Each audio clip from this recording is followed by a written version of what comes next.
This is a Vision Australia radio podcast. Welcome to Behind the Scenes. My name's Chris Thompson, and each week as we talk about the arts and culture across Melbourne, across Victoria and across the country, we acknowledge the Boonwurrung and Wurundjeri peoples of the Kulin Nation, the traditional custodians of the land on which we make this show.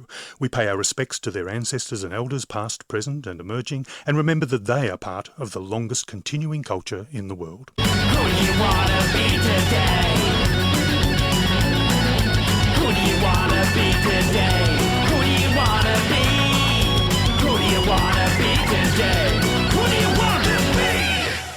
Well, that very energetic and compelling song that we were just listening to is called Who Do You Want to Be? And it's by an organisation, a collection, a group called Joyslam in Canada.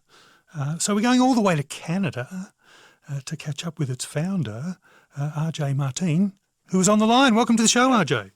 Thank you very much for having me, Chris. Now, I've got a little quote here that says, "Music is everything. If you get it, no explanation is necessary. If you don't, no explanation will ever do." Did you come up with that? I heard someone say something similar, but it wasn't in regards to music. It was something else. So I just took it and moved it around and said, you know what, that applies to music more than anything else. You know, music is, it's like a feeling. It's, being up on stage and performing live or even hearing your music, on the radio, satellite or whatever. It's just a kind of feeling. And I know we do words and stuff like that as musicians and everything, but sometimes the words just don't adequately describe the feeling and everything that you get from creating something and then hearing your creation come back to you, whether it be people singing or dancing along to the music and the words or whatever the case may be. And you just can't explain it. It's either you get it or there's just no way you're going to. Well, that kind of does explain it. Now we're going to talk about Spirit Star, the new Joyslam album, and we're going to talk about Joyslam. But first, let's talk about you. So you're a solo artist, but you brought together the group that goes by the name Joyslam. Tell me, though, about you as a solo artist. Where did all that begin for you? Well, I did play with bands and stuff like that for a long time, and the problem, I can't really say the problem with it. I didn't want to make it sound like that bad, but the experience that I had with bands is kind of like being married to 3 or 4 other people at the same time. Everybody has to be on the same page, and you have to get along with them, and you have to be able to tolerate each other's moods and on the whole bit. And I've never really been able to find that. It's like, like maybe one person you get along with and then, the other ones you don't get along with as well, or, oh, well, we got a gig kind of, oh, well, I can't do the gig because I got to go, to the cottage, or I have to go here, or I have to go there, or, it's just so many differences and everything like that, especially like when it comes to money and all that other kind of stuff. And they just kind of found that the people I've always ended up associating with were always too wrapped up in either money, or they got to do this, or they have to do that. And so I just kind of got sick of it and said, you know what, if I just try to do this myself, then, the only person that I have to argue with is me. So I suppose that's not a bad thing. Yeah. And were these bands that were writing their own material, performing their own material? When we first started, we're doing cover stuff, and then what I started doing is adding original material along with the cover stuff. And then what I would do is I just wouldn't mention to anybody that this is an original song, because if you do, you're going to get 1 or 2 reactions. It's either going to be someone that's sitting there and criticizing every single thing and listening to everything, or the opposite. You get people that are overly nice, and it's like, oh, well, the song kind of sucks, but you're such a nice guy. Well, no, that's not an accurate thing either. So just kind of employed some original stuff and just kind of gauged and seen if people were, getting into it or not. And Did the songs band that they know keep- you were going to do this?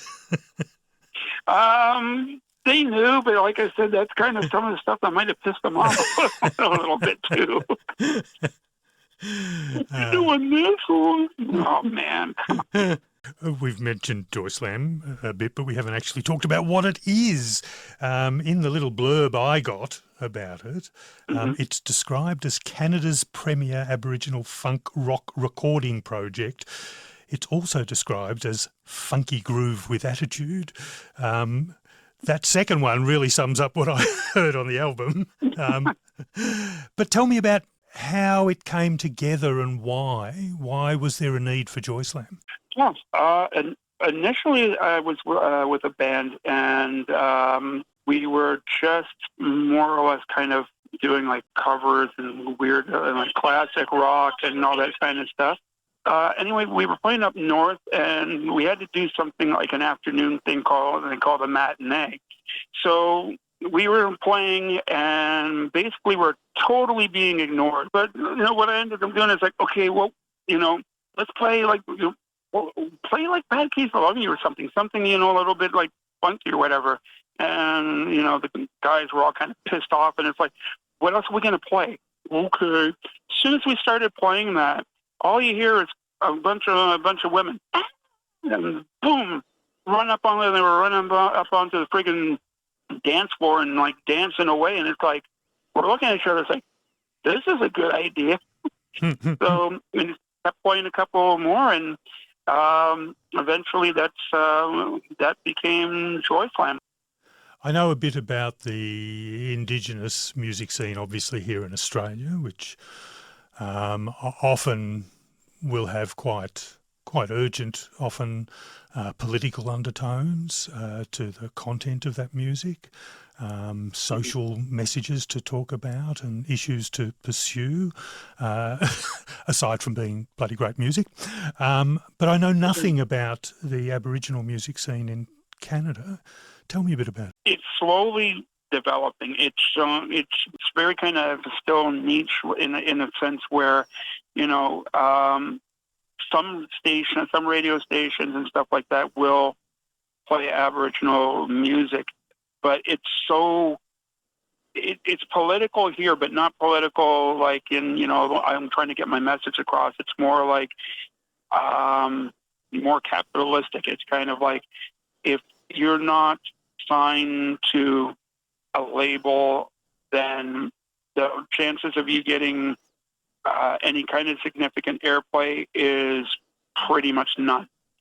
So there are some stations and stuff that will play Aboriginal music and things like that, but it's really hard to find them. But they are really accommodating to playing the music. As for, festivals and stuff, there are some festivals, but again, they're really scattered, so they're not, I think that there's probably a better Aboriginal music scene in Australia than there is here. But is it getting better as it develops?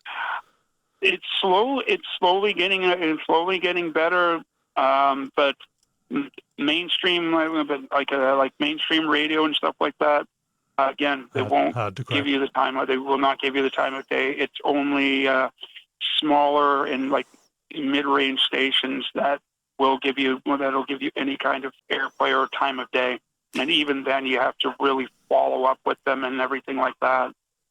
And is that part of your mission, of Joyslam's mission, to advance the I guess the understanding, the listenership of Aboriginal music in Canada?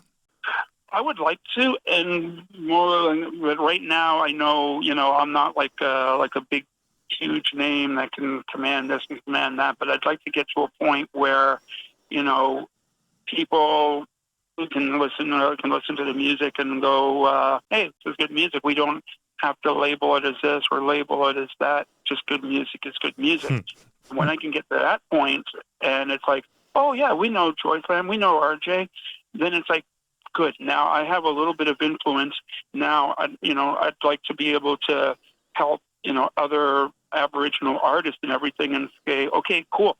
go to this station, send your music to this person or to that person and talk to this person. You know, I'd like to be able to directly be able to help people, not just go, you know, hey, if I can do it. No, I don't want to do that. I want to, you know, if I can help somebody out that really wants to do this, then I don't have a problem in the world doing it. If musicians in general would do that and would help each other instead of, you know, being, you know, cutthroat about it and trying to, you know, hold other people down out of jealousy or whatever the case may be. I mean, we're musicians, and we're not going to stick together, and there's nobody else going to stick up for us. RJ, it's been lovely talking to you, and congratulations again on the album. Where can people get it? Just in time for Christmas, where can people get it? Oh, okay. Well, right now it is through a place called CD Baby, so they put the music out everywhere. So right now you can get it on Spotify, Apple Music, pretty much any kind of digital source you can get. But what I will do for your listeners and everything, because you guys are cool, all you have to do is just go to the website, which is just simply joyslam.com. And I will make sure that there will be some tracks there, and you guys can download it for absolutely free. Oh, you're a marvel. Thank you so much for that. And, of course, thank you for the little intro sting you recorded for us as well. That's great. Well, not a problem. Like I said, anytime you need anything like that, like musically, I can do. Fantastic. If you need money, well, that's a whole different story. Now, I was going to play Spirit at the end, but you spoke so beautifully about drum beats, I don't see any way that I can not play that as the song that we go out on. So, worked for me. RJ Martine, thank you so much for taking a punt and sending me that link to your album, and thanks for being on the show. Thank you so much for the call. I really appreciate it, and hopefully your listeners like it. And if they like it, spread the word, and if they don't like it, they never heard it in their life. Good on you, RJ. Thanks a lot. Take care. Thanks again for everything, Chris. Well, that's us out of time. Thanks to our guests tonight, David Corbett, Hamish Sawyer, Jolyon James, RJ Martine, and thanks to Mark Ridout for producing. You can check out this and all our previous shows by looking up Vision Australia Radio Behind the Scenes wherever you get your podcasts. And if you subscribe, you'll never have to search for us again. Talk to you next week. Bye. Feeling young and having fun. Let the world watch you go. Don't make you move your feet. Pulsating to the back beat. Just move. Here's your chance. Even if you can't dance. From the jungles to the mountains. Everywhere in between the DNA of all cultures. Drums tell the stories of everything that we've heard and seen. Thanks for listening to this Vision Australia radio podcast. Don't forget to subscribe on your preferred podcast platform. Visit varadio.org for more. Vision Australia Radio. Blindness, low vision. Opportunity.